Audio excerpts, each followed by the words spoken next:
Hey, very good morning, students. Let us look into our next topic called Field Programmable Gate Array. So, FPGA stands for Field Programmable Gate Array. So, it is an IC that can perform a customized operation for specific applications. So, I repeat, FPGA is an IC which is programmed to perform a customized operation for a specific application.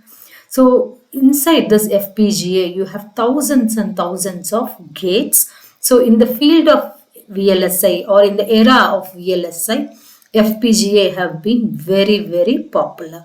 So what is a language which is used to code FPGA is Verilog and VHDL. So VHDL and Verilog are used to write the codes for FPGA. Let us look into the architecture of FPGA. So we have seen the introduction for FPGA. We said that FPGA is an IC which is used to program customized operation for specific applications, which has several gates, thousands and thousands of gates, and the language used to code FPGA is VHDL and Verilog. Now in the architecture we can say this FPGA IC will have thousands of fundamental elements called configurable logic blocks. Can you see? This is an FPGA IC which has thousands and thousands of small blocks called as configurable logic block or CLBs. They can also call it as logic elements. Okay, either you can call it as a configurable logic block or logic elements. This CLBs are surrounded. Can you see this CLBs are surrounded by something called programmable interconnects. So all the CLBs are surrounded by programmable interconnect. This programmable interconnect is called as fabric. Okay, I repeat, it is called as fabric. Now this fabric is used to direct signal between a CLB, configurable logic block, and IO block. So I can say the outer layer is completely filled with input-output blocks.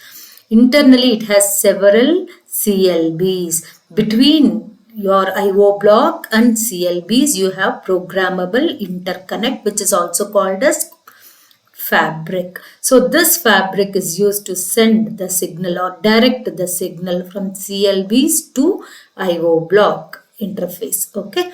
Now CLBs, I can say these are the heart of FPGAs or main component of FPGAs. These elements are configurable to implement the logic functions. So we can program it to implement the logic functions. So FPGA is used to not only used to implement combinational circuits, it is also used to implement sequential circuits. Now can you see this CLB? So let us get into depth of CLB. So what is this CLB? This CLB is made up of slices. Just remember this. CLB is made up of slices. The slice can be 2 slice or 4 slice. Okay, CLB is made up of slices. What is a slice? Slice is made up of lookup tables. So CLB is made up of slice. Slice is made up of lookup tables. So how many lookup tables are inside this slice?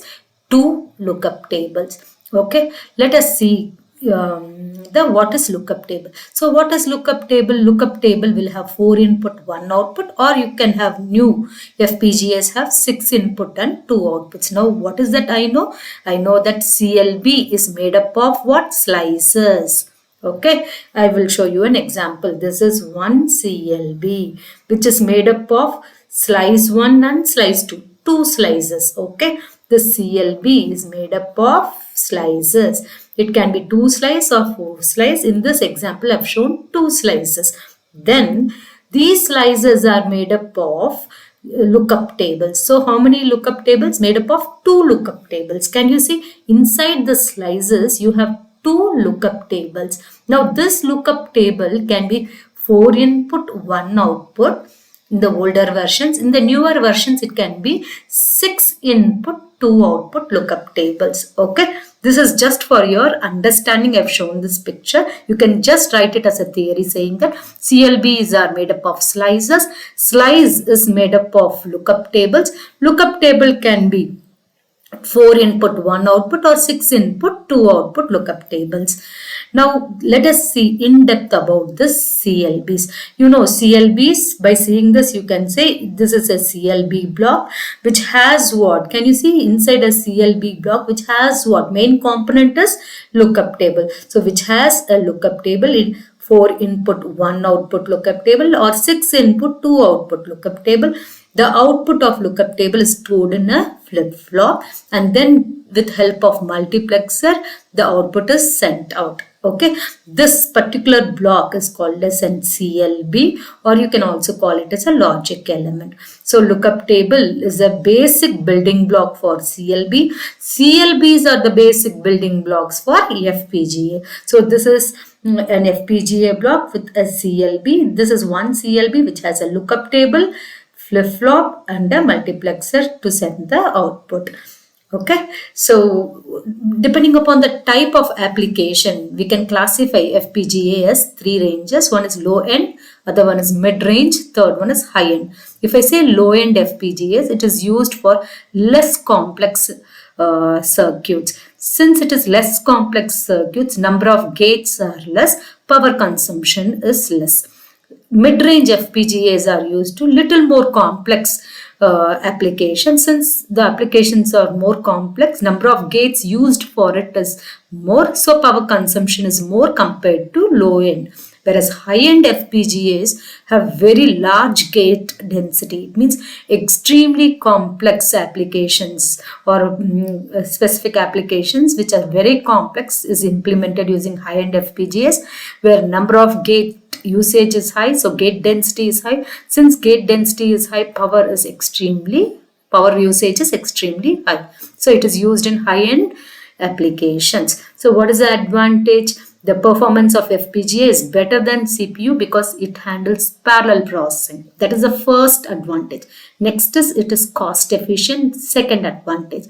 Third one is development time is very short. That is your third advantage. But what is the drawback? Power consumption is a major drawback. And to code FPGA, we need Verilog and VHDL, which is not as simple as C programs. So this is the advantage and disadvantage of FPGAs. So with this, we will wind up with understanding about what is FPGA. So if a short notes is asked about FPGA, you can write what is FPGA, what is the architecture of FPGA, which consists of several CLBs. Each CLB is surrounded by a fabric or programmable interconnect which is used to connect CLB with IO blocks. Can you see outer layer is IO blocks, inner one is CLB. Between IO blocks and CLB there is a programmable interconnect called fabrics. So now we need to get into CLB. This CLB is made up of slices. These slices are made up of LUTs. LUTs can be 4 input 1 output or 6 input 2 output. So this is an example for it. A CLB. Here can you see the CLB which has an LUT. Output of LUT is stored in a flip-flop. Any flip-flop we can use, D or T, any flip-flop. After this flip-flop, output is sent through the output through a multiplexer. If it is 4 input LUT, it can implement any 4 Boolean equations or Boolean functions. So this is, then you need to write the types of FPGA and advantages and disadvantages. This will form the short notes for FPGA. Thank you.